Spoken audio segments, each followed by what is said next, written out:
what I missed. That's it. It's not FOMO. Like, I'm okay, but I don't want to be all snooty about this. But at the same time, I'm like, let the Kings fans be all turned up about a preseason basketball game. Let's not run around the block. You didn't high-five anybody last night, did you? When that shot went in, you didn't. I mean, Nahigian showed me a video. I don't know if he was being real or not. He's screaming and yelling in his living room. I think he's just trying to mess with his family. But, I mean, honestly, we didn't, let the Kings, let the adorable Kings fan base, let them freak out about a preseason basketball game. No, Mark, no. And nobody... That's going to be a no. That's going to be a no from me, Dubs. Dunk. All right. Yes. That's going to be a no from us, Dubs. And I'm not saying that I freaked out or that I did laps around the living room. The baby had already gone down for her nap. Actually, it's for bedtime. But when I watched that, there was an absolute silent mega fist pump. And that's what we did. We were excited. It was great. And it was preseason, yes, but it was the Kings and it was Steph Curry. And the fact that they took it seriously made it so that I kind of took it seriously. Yeah, no, I get it. And listen, I mean, I'm doing the same thing here, like now over my left shoulder, trying to check it all out. I've watched all the highlights and ton of fun. But by the same token, I did not expect this kind of a reaction from everybody, our listening audience, the fan base of the Golden State Warriors. So in all seriousness, this is a curiosity journey for us today. 888-957-9570. And you can fire it up on YouTube and Twitch and the Comcast Business text line. Great to see everybody. Hello. Thank you for being here with us today. Hello. We'll be in the chats here in just a sec. But for real, where's your head at right now? Where's your head at? And I asked that because, as I said, we did a summit yesterday. Joe Lacob was in our digs, and so we are waist deep in Warrior basketball. So we get here today, and I'm like, man, are we really we're gonna break down for 4 hours, 12 hours?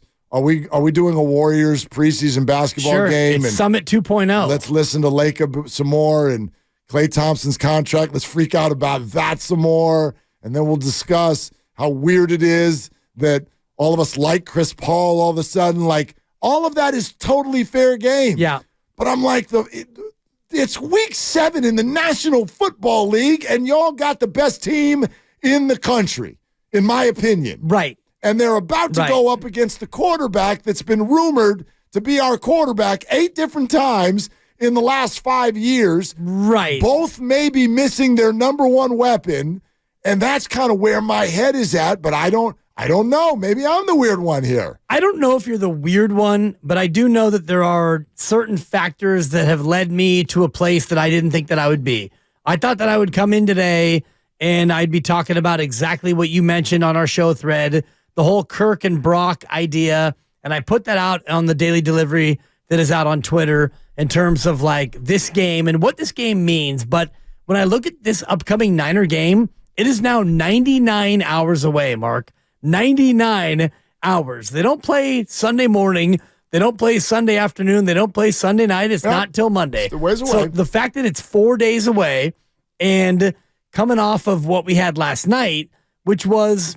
It was remarkable in terms of a preseason basketball game. Okay, and yes. I don't mean to like couch it as that, but if I think about all the preseason games over the past, I don't know, my entire lifetime, baseball, basketball, football, I think about the Trey Lance preseason game that actually didn't happen this year. Preseason game number 3, where is Trey going to play? Is Trey not going to play? I mean, Trey might be on the block. Is Trey here to stay? How are they going to deal with Trey? And before we even got there, Trey got traded. Hit the breaking news sounder because he's a Cowboy. Thank you. Yeah, so he was don't the Cowboys. Hit the breaking news sounder. Graham. No, but that to me was like, in terms of preseason chatter, we haven't talked about Giants preseason baseball. Even when Kyle Harrison made his debut this year, it was an afterthought. Normally preseason talk is, by the way, there's a game and we have it on our air. And just to give some context, our preseason coverage last night, we didn't have a pregame show. We went right to Tim and Tom live. Here's the game. Exactly. Because that's how we feel, not only us, but the Warriors. That's how we all feel about it. But when you watch that game and, you're watching it now and the Warriors down 14. Still down 14.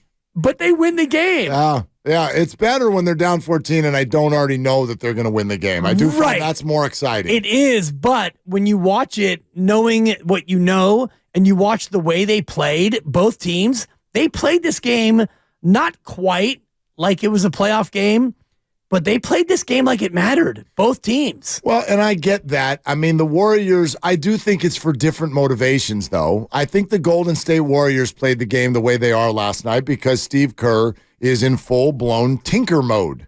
He's looking at this going, okay, Draymond Green has basically missed the entire preseason. He is questionable for next week. We have a major player who is joining the squad, and therefore, as a ball handler, we need to sort of figure that whole thing out. I think the Warriors really cared because they know that they've got a basketball game in, 5 days. They got a basketball game in 5 days that's really going to matter, and they've got to crash course it. And yes, they enjoy keeping the Kings under their thumb. I think that's all true. The Kings, on the other hand, like I said, if they played the Warriors on Market Street in warm-up shorts and white tank tops, and there were 8 people there, right, De'Aaron Fox would be playing his rear end off. True. Because they've got a thing. They've got a Rodney Dangerfield, we can't get no respect thing, and they think that the Warriors are the conduit to that respect, and they are probably right. Right. Like the Kings can go beat pick another sort of Western, like if they played Memphis. If they played the Timberwolves in that first series and beat them, people would have been like, okay, what happened in that series? No, good though. The Kings actually won a series, first time in years. Great, yeah. But if they had beaten the Warriors, which they didn't, on their own floor in Game 7, jeez, that all adds up to this. That game, that was their opportunity to get on the map, and they lost it. And so they're going to carry that with them. And that's why the top voices out there who cover the Kings were all on social media last night going, damn, that hurt. And I was like, it did? It hurt. Are you okay? It hurt? Have you ever had a preseason loss hurt? What if I asked it to you that way? What if Steph's shot didn't go in? Would that have hurt? Nah.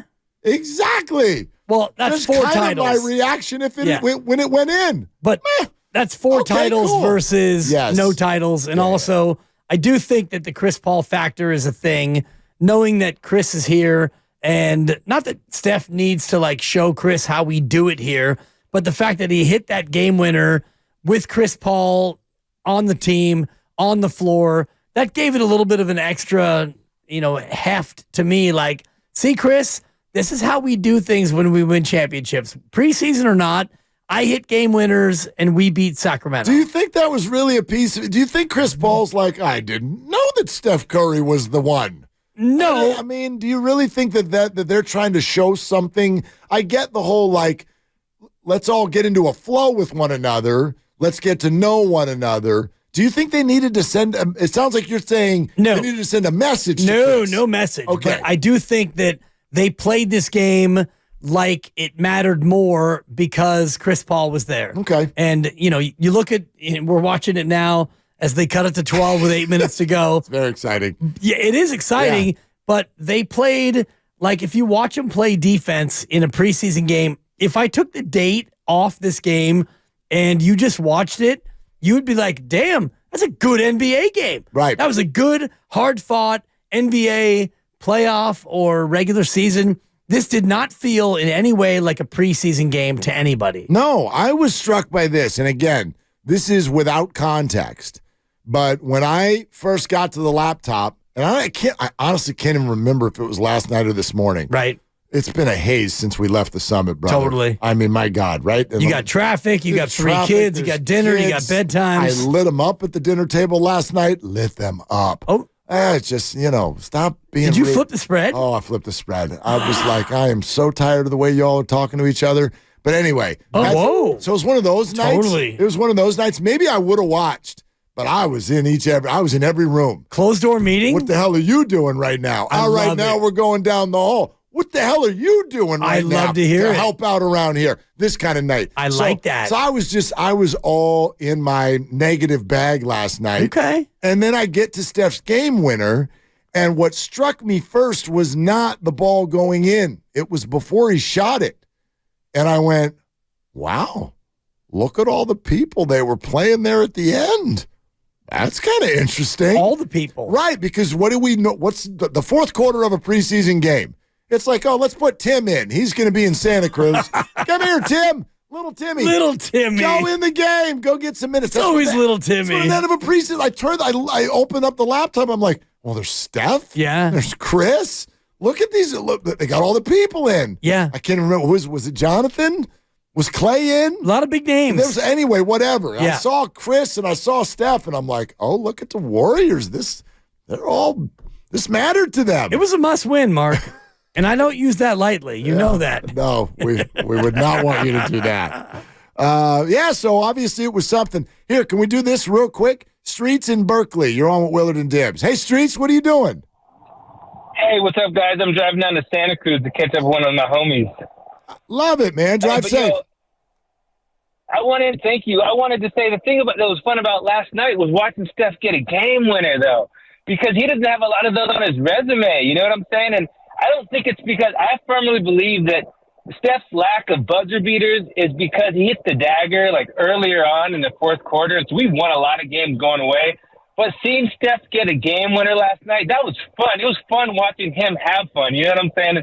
Anytime Steph's having fun and into it, I'm having fun and I'm into it. You know what I mean? No, totally. I mean, Streets, look, let's be honest. If Steph Curry was walking down the street with an iced coffee in his hand, we would all be like, dude, what'd you order? Right. Like, we're fascinated by this guy no matter what he does. So I could watch that guy do almost anything. So that I totally understand. But very, very just surprised by the way the Warriors played it, by what you could see in terms of what it meant to them, way the fans have reacted to all of this as well.